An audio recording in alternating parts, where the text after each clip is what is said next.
其實我哋呢個基金會咧就係講緊喺2024年度係成立嘅，咁主要都係集中翻就希望係一個所謂一個我哋嘅 NGO 啦嚇，咁能夠即係話推動翻成個家辦嘅一啲唔同方位嘅一啲嘅活動，因為其實尤其是睇到由香港開始啦，或者成個亞洲區咁對而家家辦嗰個成立，無論喺數目或者喺人才方面，或者係推動方面，都係好需要再好多嘅團體去配合啦。咁所以我哋希望就話集中翻我哋個基金會咁主要幾個核心嘅成員，反而佢哋就喺啲專業領域方面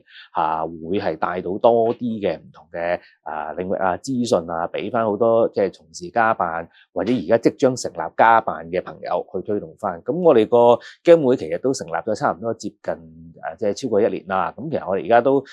同係即係走出個領域，或者其實主要都係就係針對翻係從業員即係同埋俾係專業嘅領域嘅人士參加比較上多。咁未來我哋都希望將個範疇一路係廣泛去推動，因為其實如果你睇翻有時以香港為例啦咁都而家不同嘅機構，無論係券商會計師樓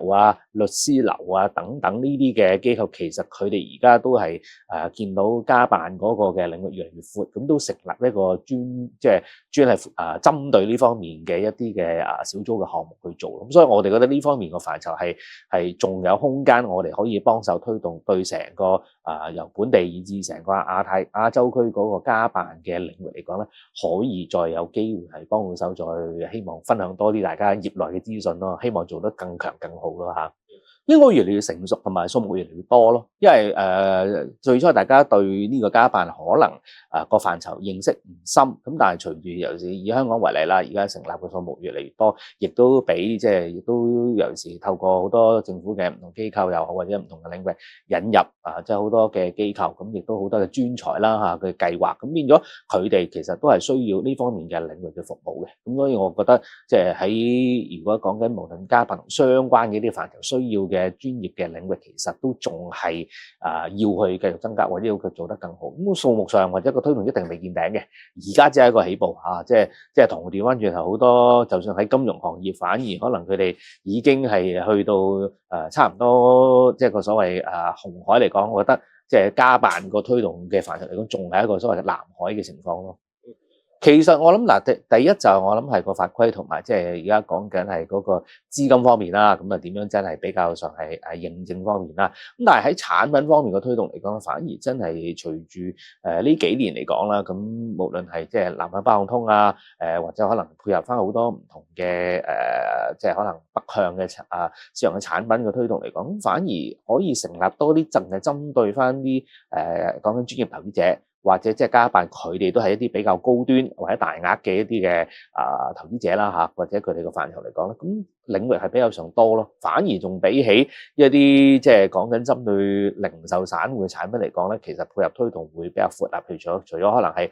啲私募嘅項目之外啦咁近期無論喺債券或者即係而家市場都比較上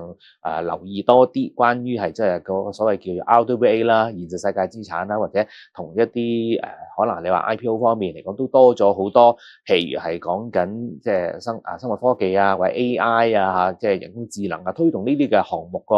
範疇嚟講咧，咁其實即係變咗好多，佢哋都有啲即係可以俾到真係話啲機構投資者或者家辦去推動嘅。即係甚至乎早前我都係接觸翻係即係我哋香港本地交易所嘅一啲嘅朋友啦，佢哋而家都係要真係再成立一個專項嘅小組，就係針對翻家辦同埋係一啲比較上係高端客戶，有冇啲真係話可以再對接，或者係即係啲定制嘅產品即係作為一個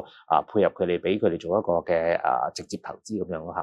嗱，有時我哋會見到就話經濟同個股市嘅走向唔一定同步嘅。嗱，美國係一個好嘅例子啦。美國你見到近期嘅股，即係呢幾年嘅股市，即係一個大牛之後創新高，但係個經濟咧其實都可能仲係原地踏步嘅。咁你話香港嗰個情況係點咧？咁我都當然希望而家個經濟係已經見咗個谷底，慢慢起飛。但係個推動上嚟講，咁我覺得都係股市先行嘅。咁所以呢一樣嘢就股市其實反而即係由我諗而家你望翻轉頭嚟講，一定係喺最差嘅情況，其實喺舊年年底出現咗㗎啦。咁你會見到今年嚟講咧，無論嗰個資金流入，呢個我哋可以睇到，無論係個成交金額或者係講緊北水方面嘅流入，咁變咗都係一路顯著係增加。即係如果最新啲數字嘅統計就話見到近期其實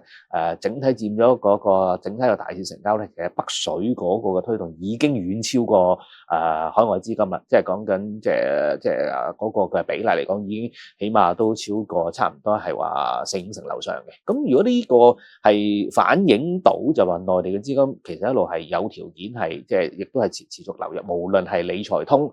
理財方面我指啊，或者真係喺投資嗰個取向方面嚟講配合嚟講咧，咁我諗我哋香港係作為一個離岸嘅中心市場嚟講，依然係有個優勢咯。同埋你見到今年我哋譬如講緊喺 IPO 方面啦即係講緊嗰個新股方面嚟講，其實都已經翻去